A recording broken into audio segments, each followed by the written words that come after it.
What's up guys, Cameron here from Contractor Scale. So today I wanted to go through one of the big questions that we always get is how much should I spend on marketing and where should I sort of put it? Now I'll jump into more of the how should I spend part today, and I can look at where should I spend it next time. Ultimately what we want to do is go through how this all fits in really quickly, and then I can jump into the numbers portion of it. So let's just jump in and do it. Right. So this is the overall picture of how all your marketing should fit together. So just really quickly, I wanted to cover this before we jump too deep into the weeds. And so over here we've got things like SEO, which is a longer term strategy. In here we've got your Facebook, Instagram, your social ads, all that kind of stuff. Over here we've got referrals, right? So people coming through naturally, word of mouth, that sort of thing. And then down here we've got your Google ads, your pay-per-click, that sort of stuff. Now all the way through here we've got some other stuff around qualification and follow-up and everything else, but we'll leave that for another day. But just wanted to really quickly look at, before we jump into any of this stuff here, we need to know ultimately how much should I be spending. Okay, now I've got a bit of a checklist here that we can run through at the end, and I'll share this with you. Okay, so the first thing we really want to know is, where are you actually trying to get to? So really a common thing, but most people don't really know where they're going to get to, and ultimately if you don't know where you're trying to get to, then you'll always get there. But if you define a clear goal that you're trying to hit, then obviously it's much easier to break that down into pieces and get there. So this is a marketing budget calculator, and you're more than welcome to take a copy of this and work it out yourself. I'll share it with you in the link. But down here we always start off with the end goal. Okay, and I'll zoom in a bit here because it's a bit small, but ultimately we're trying to look at where are we at now and where are we trying to get to. So starting off here, we've got your total sales goal. So right now let's just go through this basic example. We've got a few things in here in yellow, which are your variables, okay, and down here to work out some of the specifics. But what we want to do is work out your goals. This is going to give you sort of where you need to get input wise. That'll give us down here the total number of leads and things that you need. So this means that we can then look at the strategy that is going to get you there, because someone who's doing 50 kitchens a month is going to be very different to doing 3 custom homes a year. Okay, and so we need to make sure that the strategy aligns with where you're trying to get to. And then down here is going to give you some estimates on where you're going to end up profit-wise at the other end, and how much you should be spending and things like that. So really quickly at the start here, put this example in here. So let's say that John's at 1.5 million, looking to go to 3. Okay, again, most people don't really have an idea about where they're trying to get to. They say, oh, maybe I could double it. But that's fine. We just need to look at this thing in layers. And so as you grow your building company, there's always different points where you're going to get stuck. So naturally, as you get into business in that sort of first 500K, you can do a lot of the stuff yourself, and then you need to start looking at getting some help. Then you get into that sort of up to about the million mark, and you can have a really profitable company up to that sort of point, but you're going to be doing all the work yourself. And so next thing we want to do is take a look at leapfrogging that piece to get to the next most profitable mark. Because if you go around that million mark and you hire some help, you're going to have to hire someone who can help you in more of the managerial side of things, or whether it's a superintendent, or whether it's project manager, that type of thing. That's obviously going to put a big expense onto the books. And depending on where your margins are at, it's going to take out a bit of your profit. So we want to try and get away from that million mark up to the next point of 1.5 to 2, okay? And all these different steps here, there's going to be some of the bottlenecks that you go through. But regardless of that, let's say that we're going from 1.5 to $3 million, right? That's cool. We have a goal in mind. That's fine. Now, with that goal, it doesn't always have to be growing the business. It could be more, let's get the thing more profitable. Okay, so all these different things you just need to answer about where you're actually trying to get to. Have you got small kids? Do you just want to make more profit and keep the company the same size, or do you want to grow and take on a bit more stress and a bit more risk and reward at the other end? So next thing we want to look at is, okay, what's your average sale value? So how many jobs did you do, and how much money did you make? So we can work that out to be just some round numbers here. So let's say that those were 200K on average to get to that 1.5. There's 7.5 projects that you need to do across the year to get to that point. Nice and easy math, okay? So next thing here we can look at is, all right, what's your conversion rate? Okay, and this conversion rate is going to be really wildly different depending on where your lead source is coming from currently. So let's say that you're getting all your leads from referrals, word of mouth. This is going to be extremely high. So I've got some benchmarks over the side here, which are ultimately, if they're coming from word of mouth referrals, you should be looking at about 80%. Okay, so someone says go work with John, then naturally they're going to work with you unless you really stuff it up. Whereas when you get any kind of other leads through, marketing, whatever else, we put this at 10%, and a lot of people actually run lower than this. But it really depends on where they're coming from and what process you have in place and everything else. But let's say that we sit it here on average at 10%. That means you need 75 leads. 10% of those turn into 7.5 jobs, okay? Again, nice and easy math. Now, that's going to give us a bit of an estimate down here on your number of qualified leads you need across the year to hit your goal. But we always double that number because there's always rubbish that comes through, whether it's people looking for a job, whether it's people trying to sell you things or materials or whatever else. There's always that rubbish that comes through. So that takes us to about 150 when we double it. Okay, now big number, obviously looking at that on paper, but the easiest thing to do is break it down monthly, which gives us 12.5 leads a month. So not a big number to hit when you break it down to be a bit smaller. Okay, and so the big difference here is most of the time you'll be at this point here, maybe you're getting this many leads come through, but you're probably not spending any money on marketing or very little, or you're putting it in places you don't really realize. Maybe you paid $2,000 to wrap your van with signage. Maybe you did a print run of some signs for the yard. Maybe it was on some radio ads. Please don't do that. But all of this stuff just adds up, and you need to make sure that you're getting a return for every dollar spent. But on average, the industry average for leads is around 250. Okay, and this is not buying leads from House or Home Advisor or anything like that, because what happens is if you do that from any of those shared lead sites, they are going to give it to 3 to 5 other people. And there was actually a court case that went on where they were actually distributing it to more people than that as well. So the trouble is that if you pay for those leads, they're already going to be a battle to the bottom. But if you do any kind of marketing, on average, you'd see around 250 per lead. Okay, so 150 times $250, $37,500 or $3,000 a month in marketing spend. Okay, so just skimming down here a little bit further, we can look at things like cost per client. We can look at your what comes out the other end. Let's say that you're at 10% gross, which you shouldn't be. You should be much higher than that, obviously.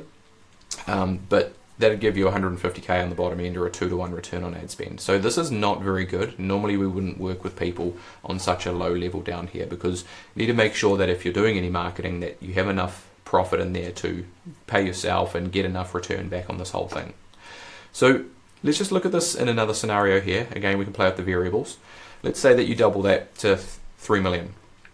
If we keep the average sale value the same, doing those $200,000 jobs, you now need to double the amount of work you do. So you've just added on a lot more stress, a lot more time spent, etc. And sure, you'll make some more money at the end of the day, but you've just doubled the workload at the same time. Instead, what we can look at is, why don't we try and change the work that we're attracting and do some larger jobs? Okay, so let's say we change this up, just do some slightly larger jobs, change it to 300k.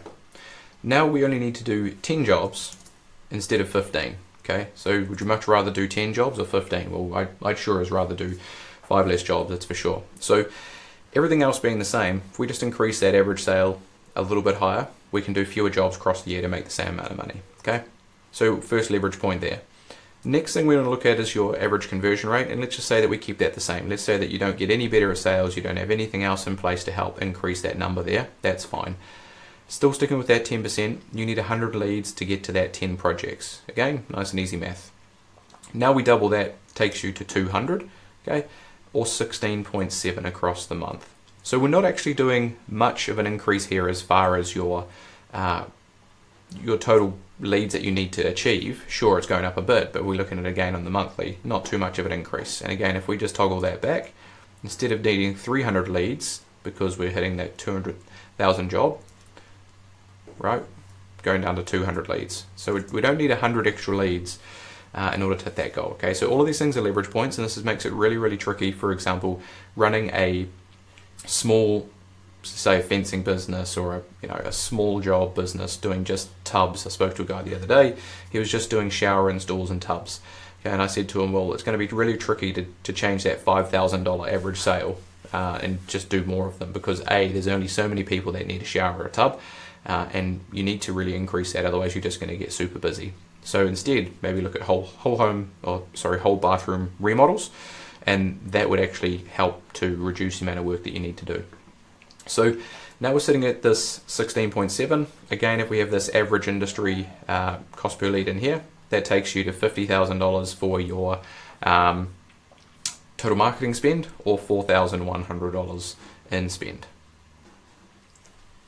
All right, so another way of looking at this really easily is, would you give $5,000 to somebody if they gave you back a $300,000 project? You probably would, right? And so when all the numbers are the same like this, and you know that how all these stay true throughout the duration, then you know that this would be a really good deal, okay? So one other thing we can look at here is your effectiveness of your marketing. And this is a big piece that most people don't really dive into, is if you do ads yourself, if you work with someone who doesn't work with construction all day, every day, let's say that you work with a marketing agency who does hair salons and dentists and that type of thing. The sales cycle and everything involved in that is going to be very different. They're going to have to learn the industry and go through that whole process. And this is where most people end up as far as a cost per lead, okay? Now, if I show you something really quickly. Okay, so this was the year total for January to December last year. We spent a total of $160,000 on ads, generated 3,100 leads across the board. And this is across US, Canada, New Zealand, Australia, custom homes, home remodels, you know, large and small. This averaged out to be $51 per lead. Okay, so when you get your marketing really dialed in, as far as knowing who you're targeting, the pain points that they have, and everything else, which I'll cover in another video, it allows you to drop this number significantly, okay? And so instead of having to pay $250 per lead, our average in there is $51, okay? Let's not even go with that, okay? Let's just go down slightly. So you're looking down here at $50,000 in ad spend you need for your marketing, or 37.5. Let's drop this down here instead, just say that it's 150, okay? Which is our worst case scenario. That 50,000 drops down to 30,000 that you need to spend across the year.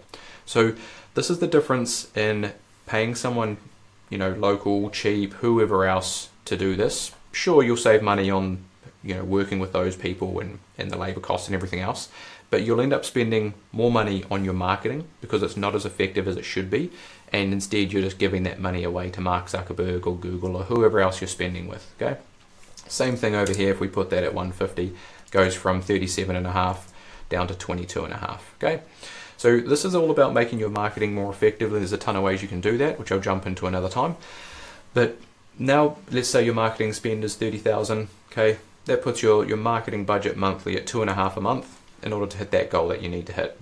Again, more leverage points we can work on there around your average dollar sale, your conversion rate and things like that. But just lastly, wanted to look at this down here as far as your return. Okay, now obviously gross margin, we want to see this much higher. Most people should be in the range, in the smaller jobs, you should be much higher, around that sort of 30% mark. But at a bare minimum, you should be at 25%, 20 to 25, okay? That would put you, for the same amount of effort, work, and everything else, going from 150,000 in profit to 375, okay? So let's just say that that's where you were, that's fine. And we say that we grew the company up here, and instead of everything else, we doubled the profit. Hey, that's great, you know, but it could be better. So now let's say that because we've got all this new demand up here, we're able to raise our prices, we're able to work with better clients, able to have that line around the block. We can now put our whole pricing here. And so even if we bump this up to 20 instead of 25, we've just given ourselves a pay rise of $300,000, or we've doubled our profit. So there's all these leverage points you can work on. Ultimately, it's just about knowing where you want to start, or where you're at now, where you're looking to get to, and what that looks like as far as success for yourself. Working out some of the numbers as far as where you're at, what you're looking to do in the future. Is it more of the smaller jobs, more of the larger jobs, combination of both, that sort of thing. And work your way down there. And then ultimately this is going to give you some benchmarks of where you should be sitting going forward. Okay, so now just imagine spending all this money on marketing and only getting this sort of margin back for it. Fine, but not exactly what I'd like to do. I'd rather have a business that gives me more free time and more money, and this is what actually making some good profit out of this should be like. And again, this should be much higher, but we'll leave it at that. Or a 10 to 1 return on ad spend. So if you went to the slot machines and you chucked in $1 and got $10 back out, you probably keep doing that slot machine, right? So that's kind of same theory. Again, all the stuff stays pretty true along the way as long as you've got all the systems in place. But that's how you set your marketing budget. And if I was to sum that up in just a really easy, simple way, is you typically want to look at a percentage of your total sales, your total sales goal or your total revenue goal, right? So most people will need to spend 1% of their annual sales goal on marketing, or should be. And if you're doing less than that, then it's going to end up in running out of work and other issues. But depending on how aggressive you want to go and how much you want to grow, that could go up to 3 or 4%, that sort of thing. And that's obviously a rough gauge that you can do from it, or you can go through this way, which is a much better way to figure it out in a bit more precise manner. So hope that helps on setting your marketing budget. I'll leave the resources below. Feel free to grab those. And if there's anything else you want to need some help with, just feel free to shoot me a message or contractorscale.com. Thanks, guys.